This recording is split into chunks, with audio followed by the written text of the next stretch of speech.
మారేడుమిల్లిలో జరిగిన ఎన్కౌంటర్ను ముందుగా నేను ఖండిస్తూ దానికి గురించి ప్రధానంగా కొన్ని విషయాలు మాట్లాడదలిచిన.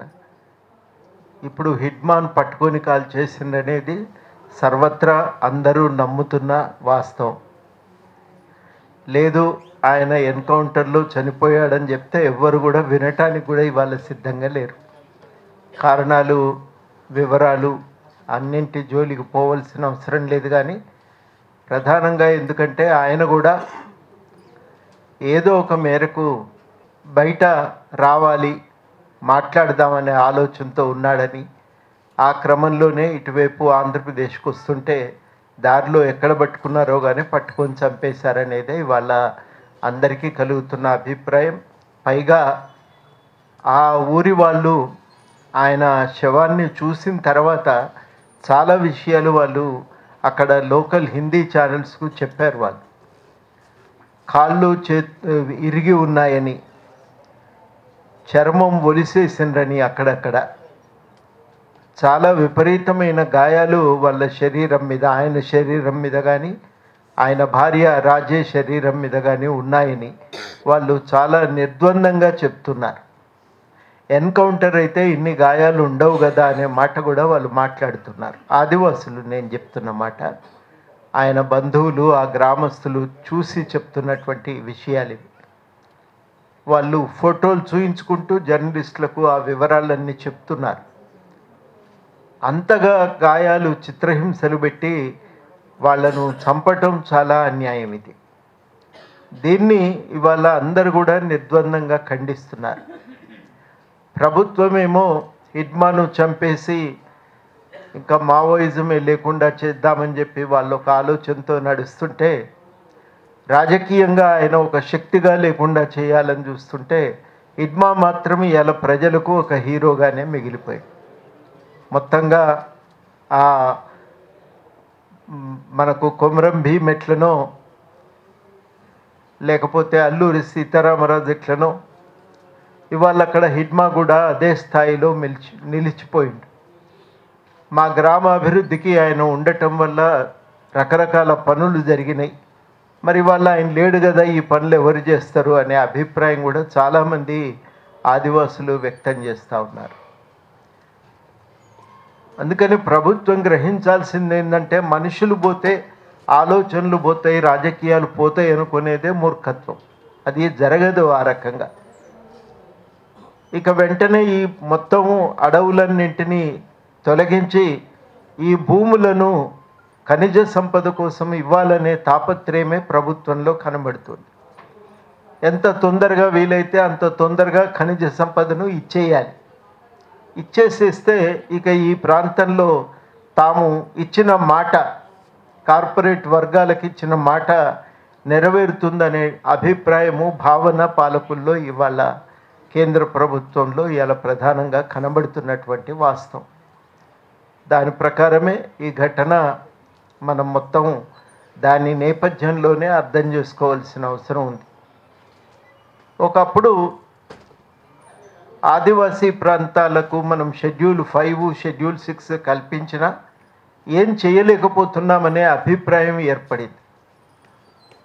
అదంతా కూడా ఇందిరాగాంధీ ప్రధానమంత్రి కావటానికి ముందే, నెహ్రూ ప్రధానమంత్రిగా ఉన్న రోజుల్లోనే ఒక పంచశీల పథకాన్ని వాళ్ళు ప్రకటించి ఆదివాసీ ప్రాంతాల వికాసానికి ప్రత్యేకంగా చర్యలు తీసుకోవాలని ప్రయత్నం చేశారు. ఈ చర్యలు అమల్లోకి రాలేదు. కాకపోతే ఒక మార్పు ఏం జరిగిందంటే, ఇంకా కొంత ప్రభుత్వం ప్రత్యేకంగా దృష్టి పెట్టి షెడ్యూల్ 5 ప్రాంతాల్లో ఐటీడీఏలను సృష్టించింది. ఈ ఐటీడీఏల ద్వారా విద్యా, సామాజిక, ఆర్థిక వికాసాలకు పూనుకోవాలనేది ప్రభుత్వ ప్రణాళిక. అప్పుడు చిత్తశుద్ధితో కూడుకున్న ఆఫీసర్లను ఆ ప్రాంతంలో పోస్టు చేశారు. శంకరన్ లాంటి వాళ్ళు, ఈఏఎస్ శర్మ లాంటి వాళ్ళను ఆ ప్రాంతాల్లో పోస్టింగ్ చేస్తే, ఆ ప్రాంతాల్లో వాళ్ళు వెళ్ళగానే ప్రత్యేకంగా చేసిన ప్రయత్నం స్కూళ్ళను ప్రారంభించి, ప్రాథమిక విద్యాలయాలను ప్రారంభించి, ఆ మెల్లమెల్లగా ఆశ్రమ స్కూళ్ళను విస్తరించి పిల్లలకు చదువు చెప్పటం ప్రారంభించారు. దాంతో పాటుగా వ్యవసాయ అభివృద్ధి కోసం బావులు తవ్వటం, కరెంటు సరఫరా చేయటం, ఇట్లాంటి ప్రయత్నాలు జరిగినాయి. ఈ ప్రయత్నాలు ఇంకా కొంత ముమ్మరం కావటానికి మనకు పెసా చట్టం వచ్చింది. పెసా చట్టం అనేది షెడ్యూల్ 5, షెడ్యూల్ 6లో ఉన్నటువంటి అంశాలను జోడిస్తూ వచ్చిన చట్టం అది. షెడ్యూల్ 5 ప్రకారమేమో ఆదివాసీ ప్రాంతాలకు సంబంధించిన విషయాలపై నిర్ణయం తీసుకునే అధికారం ట్రైబల్ అడ్వైజరీ కమిటీకి ఉంటుంది, లేదా గవర్నర్కు ఉంటుంది. గవర్నరు కొన్ని చట్టాలను, కేంద్రం కానీ రాష్ట్రం కానీ చేసిన చట్టాలను ఆదివాసీ ప్రాంతాల్లో అమలు నుండి మినహాయించవచ్చు. ఆదివాసీ ప్రాంతాల్లో సవరణలతో అమలు చేయవచ్చు. ఆదివాసీ ప్రాంతాల కోసం కొత్త చట్టాలను తయారు చేయవచ్చు. ఆ తయారు చేసిన చట్టాలను రెగ్యులేషన్స్ అని అంటాం. షెడ్యూల్ 6లో ఆదివాసీ ప్రాంతాల పాలన కోసం ప్రత్యేకంగా ప్రజలే కమిటీలను ఎన్నుకుంటారు. షెడ్యూల్ 6 ప్రాంతంలో స్వయం పాలన ఉంటుంది. పెసా చట్టం రెండింటిని జోడించి గ్రామ పంచాయతీలకు విస్తృతమైన అధికారాలు కల్పించి ఆ గ్రామ పంచాయతీల్లో ఆదివాసులు తమ పాలనను, ఆ ప్రాంతంలో పాలనను కొనసాగించడానికి అవకాశం కల్పించారు. మా ఊళ్ళో మా రాజ్యం అనేది అట్లా ఒక నినాదానికి వ్యక్తీకరణ పెసా చట్టం ద్వారా దొరికింది. దానికి సుప్రీంకోర్టు కూడా అనుకూలంగా జడ్జిమెంట్లు, సమతా జడ్జిమెంట్లు అవన్నీ ఉన్నాయి మనకు. నేను ఆ వివరాల జోలికి పోను. కానీ కన్నబరేన్ గారే హైకోర్టులో కేసు వేసి కొట్లాడినప్పుడు పెసా చట్టం ఉండగా ఆదివాసీ ప్రాంతాల్లో మామూలు గ్రామ పంచాయతీల చట్టాన్ని వర్తింపజేయటం కుదరదు అని హైకోర్టు తీర్పు ఇచ్చింది. ఆ తీర్పు ప్రకారమే మనకు ఇక్కడ ప్రత్యేకమైన వ్యవస్థ ఏర్పాటు కావలసి ఉండే. పెసా చట్టం అమలు కోసమే, స్వయం పాలన అధికారాల కోసమే ప్రజలు ఒక ఆందోళనను ఉధృతం చేస్తున్న సమయం అది. ఇదంతా 2000 సంవత్సరం నాటికి వచ్చిన పరిణామం. ఎప్పుడైతే సరళీకరణ ఉధృతమైందో అప్పుడు ప్రభుత్వాలు వీటిని ఆటంకంగా చూడటం ప్రారంభించినాయి. సరళీకరణ వచ్చిన తర్వాత స్వయం పాలన వెనక్కి పోవాలి, ఐటీడీఏలు వెనక్కి పోవాలి. ఎంతసేపటికి ప్రభుత్వానికి ఆ ప్రాంతాల వనరుల మీద అధికారం దక్కాలి అనేది ఒక ప్రధానాంశంగా వచ్చిన విషయం మనందరికీ తెలిసిందే. దాదాపుగా ఛత్తీస్గఢ్లో జరిగిన ఘర్షణలకు ఇది నేపథ్యంగా ఉంది.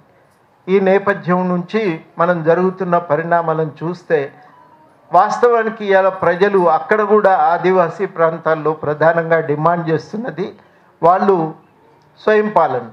ఆ స్వయం పాలన మాకు కావాలి, మా ఊళ్ళో మా రాజ్యం, మావే నాటే మావే రాజ్యం అని చెప్పి ఇక్కడ మన దగ్గర ఆదిలాబాద్లో గోండులు చెప్తుంటారు. అట్లాంటి ఒక స్వయం పాలన మాకు కావాలనే ఆందోళన అక్కడ కొనసాగుతున్నది. ప్రభుత్వానికి ఏమో ఈ ఖనిజ సంపదను కార్పొరేట్ రంగానికి అప్పజెప్పాలనేదే ఈ సరళీకరణకున్న ప్రధానమైన లక్ష్యం. ఈ రెండింటి మధ్యన చెలరేగినటువంటి ఘర్షణ ఫలితం మనం చూస్తున్నాం. మనం ఒక రాజకీయ పరిష్కారం అంటే అర్థము స్వయం పాలనాధికారాన్ని విస్తరించటం అనేదే మనం ప్రధానంగా కోరుకుంటున్నాం. ఆ పాలనాధికారాలను సాధించుకోవటం చాలా చాలా అవసరం. ఈ మొత్తంలో మనం ఏం వ్యూహం అనుసరిస్తాం అవన్నీ కూడా నేను చెప్పటానికి ఇవాళ ఇక్కడికి రాలేదు. ఒకటి మాత్రం వాస్తవం ఏంటంటే మారుతున్నటువంటి టెక్నాలజీ నేపథ్యంలో జాగ్రత్తగా చాలా విషయాలు ఆలోచించుకోవాల్సిన అవసరం అయితే ఉంది.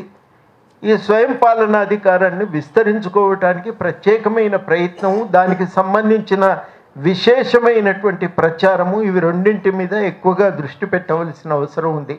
రకరకాల పద్ధతుల్లో స్వయం పాలనాధికారానికి ప్రభుత్వం తూట్లు పొడుస్తూ ఉంటుంది. ఉదాహరణకి ఒక గ్రామ పంచాయతీని ఒక మండలంలో కలిపి ఉంచవచ్చు, తీసి పక్క మండలంలో వేయవచ్చు.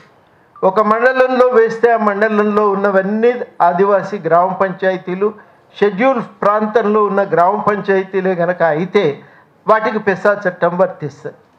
అదే గ్రామాలను పక్క పంచాయతీకి తీసుకుపోయి షెడ్యూల్ ప్రాంతాల వెలుపల ఉన్న గ్రామాలను తెచ్చి కలిపినట్టయితే ఆ యూనిట్కు ఉన్న పరిపాలన సమగ్రత సంపూర్ణంగా దెబ్బతింటాయి. ఇది సాధారణంగా జరిగింది.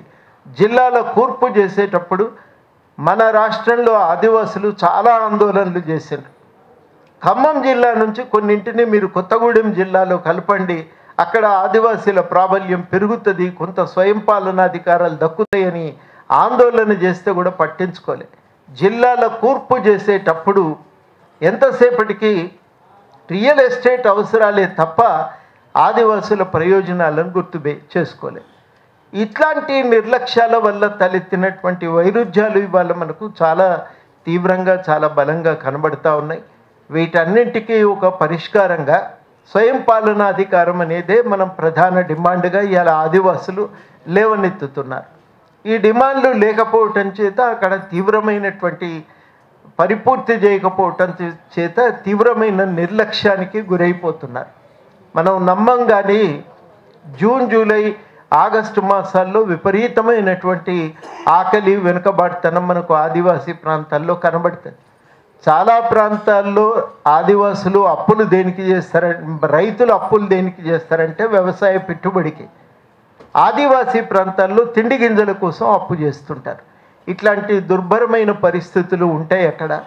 వీటన్నింటికీ ఒక పరిష్కారం భూమి మీద అధికారం, తమ వనరుల మీద తమకు అధికారం, తమ ప్రాంత అభివృద్ధి కోసం కనీస సౌకర్యాలు, ఇవన్నీ కూడా వాళ్ళు కూడా కోరుకుంటూ ఉంటారు. ఇలా బస్తర్ ప్రాంతంలో 2 రోజులు వాళ్ళు నడిచి వెళ్తే కానీ వాళ్ళకు రేషన్ దొరకదు. 2 రోజులు నడుచుకుంటూ వెళ్ళిన తర్వాత అక్కడ రేషన్ షాప్ లేకపోతే మళ్ళీ 2 రోజులు వెనకకు రావాలి, మళ్ళీ 2 రోజులు అక్కడి దాకా నడుచుకుంటూ పోవాలి. పక్కనే రేషన్ షాప్ ఒకటి ఉండొచ్చు, లేకపోతే ఊరి దాకా వచ్చే రేషన్ ఇచ్చిపోవచ్చు కదా. ఇట్లాంటి చిన్న చిన్న సౌకర్యాలు కూడా అక్కడ లేకపోవటం అనేది మనం ప్రత్యేకంగా గమనించాలి. ఇవే కదా ఘర్షణకు దారితీసేది. నిత్య జీవితంలో ఉండే అవసరాలు అవే కదా ఘర్షణకు దారితీసేది.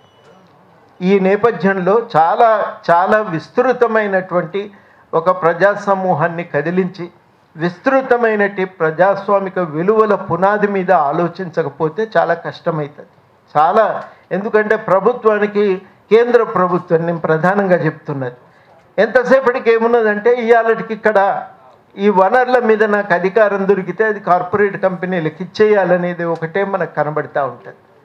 ఈ ధోరణిని వ్యతిరేకించటానికి ఎంతమందిని వీలైతే అంతమందిని కలవగలిగితే, ఎంత విస్తృతంగా ఎంత ప్రజాస్వామికంగా ఆలోచించగలిగితే అంత ఉపయోగకరం. అది వాళ్ళకి అవసరం. ఆ విస్తృత జనబాహుల్యం కలవటం అనేది అంత మామూలు విషయమేం కాదు. మనల్ని ఆలోచించకుండా కట్టడి చేసేది రకరకాలైనటువంటి రూపాల్లో ప్రభుత్వం చేస్తూనే ఉంటుంది. మునుపటి కాలం కూడా కాదు, అదేదో రావాలి బయట నుంచి తుపాకులు పట్టుకొని వచ్చి కొడితేనే అయిపోతుంది అనుకుంటున్నాం. ఏం కాదు, మన ఇంట్లో ఉన్న టీవీనే మన మీద ఒక పెద్ద అస్త్రంగా, ఒక శస్త్రంగా మన మీద నిరంతరం మన ఆలోచనల మీద ఒక ఆధిపత్యాన్ని చెలాయిస్తూ ఉంటాయి. ఇవన్నీ జరుగుతున్నటువంటి నేపథ్యం మన ఆలోచనలని ఇంకా కాస్త పదును పెట్టి ఇవాళ ప్రపంచ స్థాయిలో సాగుతున్నటువంటి రకరకాల ప్రజాస్వామిక ఉద్యమాలను అధ్యయనం చేయటం, నేర్చుకోవటం, వాటి నుంచి వాటి ఆధారంగా ఒక విస్తృతమైనటువంటి ప్రజాందోళనలకు మనం పూనుకోవటం ఇవాళటి అవసరం.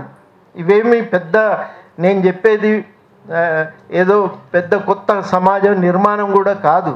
మనుషుల యొక్క జీవించే హక్కు పరిరక్షణ కోసం, మనుషుల యొక్క వాళ్ళ ప్రత్యేక అస్తిత్వాన్ని రక్షించుకోవటం కోసం, ఆత్మగౌరవంతో బతకటం కోసం ఇవన్నీ కూడా చాలా చాలా అవసరం. ఆ అవసరాలను మనం గుర్తించి వాటిని పరిపూర్తి చేయటానికి పూనుకుంటే అది చాలా ఉపయోగకరంగా ఉంటుంది. ఆ ప్రయత్నాలు ఇవాళ మనం వాటి మీద దృష్టి పెట్టాలి. ఇవాళ హిడ్మాకు సంబంధించిన ఎన్కౌంటర్ విషయంలో ఒక విచారణ జరగాలి. చాలా స్పష్టంగా మానవ హక్కుల కమిషన్ గైడ్లైన్స్ను జారీ చేసింది. గైడ్లైన్స్లో సుప్రీంకోర్టు కూడా స్పష్టమైన జడ్జిమెంట్ ఇచ్చింది. మన దగ్గర ఆంధ్రప్రదేశ్ పౌర హక్కుల సంఘం ఆ రోజుల్లో జాతీయ మానవ హక్కుల కమిషన్ కొత్తగా ఏర్పడ్డది. మానవ హక్కుల కమిషన్ ఏర్పడటానికి కూడా కారణం ఏంటంటే అప్పుడు విచ్చలవిడిగా ఈ లాకప్ హత్యలు జరుగుతున్నాయి. ఆ లాకప్ హత్యల మీద చాలా విచారణ జరుగుతూ ఉండగా వాటిపై స్పందించి ఆమ్నెస్టీ ఇంటర్నేషనల్ ఒక విపులమైన నివేదికను తీసుకొచ్చింది. ఆ నివేదిక ఆఖరిలో ఏం చెప్తుందంటే గవర్నమెంట్ చట్టపరంగా చర్యలు తీసుకుంటే వీటిని ఆపొచ్చు అని రాసిన్నారు. దానిపైన అంతర్జాతీయ స్థాయిలో తీవ్రమైన ఆందోళన చెలరేగింది. ఈ ఆందోళనలకు ప్రతిస్పందిస్తూ భారత ప్రభుత్వం జాతీయ మానవ హక్కుల కమిషన్ను నియమించింది. వెస్లీ గారు వచ్చారు, వారిని కూడా వేదిక మీదకి ఆహ్వానిస్తూ వారిని అప్పుడు ఈ జాతీయ మానవ హక్కుల కమిషన్ ఏర్పడ్డది. మరి ఈ మానవ హక్కుల కమిషను పనికి వస్తుందా రాదా, కోర్టులు లేవా, ఈ చర్చ చాలా జరిగింది మా మధ్యన ఆ రోజుల్లో. సరే ఏదైతే అయింది, ఒక వేదిక కదా మనం ఉపయోగించుకోవాలి ఈ వేదికనని చెప్పి ఆ వేదికకు ఈ ఎన్కౌంటర్ హత్యలకు సంబంధించి ఒక కేసులు నివేదించటం, అదేవిధంగా హైకోర్టులో కూడా ఈ ఎన్కౌంటర్ హత్య మీద ప్రత్యేకించి నాకు గుర్తుంది, నేపాల్ రెడ్డి ఎన్కౌంటర్ మీద వారి తండ్రి గారు హైకోర్టులో కేసు వేసారు. అది మొదటి కేసు. ఆ తర్వాత చాలా కేసులు మధుసూదన్ రాజు ఎన్కౌంటర్ మీద కేసు ఒకటి. ఈ ఎన్కౌంటర్ల మీద ఈ విచారణ జరిగినాక సుప్రీంకోర్టు ఒక మాట ఏమన్నదంటే, చంపే అధికారం ఎవరికీ లేదు. కన్నబిరన్ ఊక చెప్పేది మాకు, చంపే అధికారం ఎవరికి లేదురా, ఒక్క చట్టంలో చూపించండి నాకు అని. అంటే మరి పోలీస్ ఫైరింగ్ జరుగుతుంటుంది కదా సార్, ఆత్మరక్షణార్థం అని. అప్పుడు ఆయన ఏమన్నాడంటే, ఆత్మరక్షణ కోసం చంపటం కూడా నేరమే, అది ఆత్మరక్షణార్థం అవసరమైందని కోర్టులో తేలేదాకా అది నేరం అని చెప్పి ఆయన తీర్పు చెప్పటం జరిగింది. కోర్టులో ఆర్గ్యూ చేసి ఏమన్నాడు, నేను ఆత్మరక్షణార్థమే చంపినా అని పోలీసులు కోర్టులో రుజువు చేసుకోవాలి, రుజువు అయ్యేదాకా అది నేరమే అని చెప్పి, అది ఆత్మరక్షణార్థం అవసరమైందని తేలేదాకా అది నేరమే అని చెప్పి ఆయన కోర్టులో వాదించాడు. చాలా మామూలు విషయం కాదు, ఏళ్ల తరబడి పోరాటం నడిస్తే చివరికి వాళ్ళు ఇచ్చిన జడ్జిమెంటు. ఈ జడ్జిమెంటు మానవ హక్కుల కమిషన్ చేసిన ఎంక్వైరీల విచారణ ఆధారంగా మానవ హక్కుల కమిషన్ చాలా గైడ్లైన్స్ను జారీ చేసింది. వాళ్ళు ఇచ్చిన అందులో ఒకటి స్పష్టమైన పత్రము ఈ ఎన్కౌంటర్లకు సంబంధించింది. కనుక ఎన్కౌంటర్లు జరగగానే పోలీసులు కాకుండా ఒక థర్డ్ పార్టీ ఎంక్వైరీ జరగాలి, ఇది మొదటిది. రెండోది ఏంటంటే, ఈ ఎన్కౌంటర్ల పైన కేసు నమోదు చేయాలి. మామూలుగా ఎన్కౌంటర్లు జరగగానే ప్రతిసారి ఎఫ్ఐఆర్ నమోదవుతుంది. ఏమని రాసి ఉంటుందంటే, గుర్తు తెలియని నక్సలైట్లు కాల్చారు, మేము ప్రతికాల్పులు జరిపినాం, చనిపోయారు అనేది దాంట్లో ఉంటుంది. దీంతో క్లోజ్ చేస్తారు. ఇక ఆయన చనిపోయిండు కదా, చంపిన ఆయన, కాల్పులు జరిపిన ఆయన చనిపోయిండు కదా, ఆయన లేడు కదా, కాబట్టి ఇక కేసు ఉండదు, క్లోజ్ అయిపోతుంటుంది. అట్లా కాదు, ఆత్మరక్షణార్థం పోలీసులు కాల్పులు జరిపిన వాళ్ళ మీద కేసు నమోదు కావాలి. ఇది మానవ హక్కుల కమిషన్ ఇచ్చినటువంటి ఆదేశం. మరి దాని ప్రకారం కేసులు కూడా నమోదు కావాల్సిన అవసరం ఉంది. ఇది కూడా మనం చాలా సీరియస్గా దృష్టిలో పెట్టుకొని ఎంక్వైరీ విచారణ చేయవలసిన అంశము. దీని గురించి కూడా మనం కొంత ఆలోచించి ఈ డిమాండ్ను స్పష్టంగా ముందు పెట్టవలసిన అవసరం ఉంది. మీరు రాజకీయ డిమాండ్లు ఏం పెడతారో ఏమిటో నాకు తెలియదు, కానీ చాలా స్పష్టంగా ఏంటంటే, ఎన్కౌంటర్లు అనే అది ఒక ప్రభుత్వము ఇట్లా హింసకు దిగటం మంచిది కాదు. ప్రభుత్వం చట్టబద్ధంగా వ్యవహరించాలి. ఇప్పుడు హిడ్మా మమ్మల్ని కొడితే మేము కొట్టినామనే ఆర్గ్యుమెంట్ చెప్తలేరు, హిడ్మా ఇంతమంది పోలీసులను చంపినాక మేము ఏం చేయాలి అనే మాట వస్తున్నది. దానికి స్పష్టంగా మనం మాట్లాడవలసింది ఏంటంటే, ప్రభుత్వానికి చట్టం పరిధిలో దానిపైన వ్యవహారం నడిపించాల్సిన బాధ్యత ప్రభుత్వం మీద ఉంటుంది. అందుకని ప్రభుత్వం ఏం చేయాలంటే, చట్ట పరిధిలోనే ఈ అంశాలపైన చర్య తీసుకోవాల్సిన అవసరం ఉంది. అది ప్రభుత్వం బాధ్యత, రాజ్యాంగం ప్రభుత్వంపై ఉంచినటువంటి బాధ్యత. ఆ రాజ్యాంగబద్ధంగా ప్రభుత్వం వ్యవహరించాల్సిన అవసరం ఉంటుంది. ఇది మనం ప్రధానంగా గుర్తు చేయాలి. ఈ గుర్తు చేసి ఆ చట్టబద్ధమైనటువంటి చర్యల కోసం మనం ఖచ్చితంగా అడగవచ్చు, అడగాలి. అడగటం మన బాధ్యతగా స్వీకరించగలిగితే చర్చను మనం ఇంకా ఒక ప్రజాస్వామిక విలువల కోసం ఈ చర్చను మనం ముందుకు తీసుకుపోవటానికి ఉపయోగకరంగా ఉంటుంది. ఆ ప్రజాస్వామిక విలువలను పాదుకొల్పటమే ఒక లక్ష్యంగా మన ప్రయత్నం ఉండాలి, మన చర్చ ఉండాలి, మన కార్యాచరణ ఉండాలి. అంతకుమించి మనం చేయగలిగేదైతే ఉందని నేనేం అనుకోవటం లేదు. కానీ ఈ పరిధిలోనైనా ఒక స్పష్టమైన ఆలోచన, కార్యాచరణ ఉంటే అది చాలా ఉపయోగకరంగా సమాజాన్ని ముందుకు తీసుకుపోవటానికి మన తోడ్పాటుగా ఉంటుందని చెప్పి నేను భావిస్తూ సెలవు.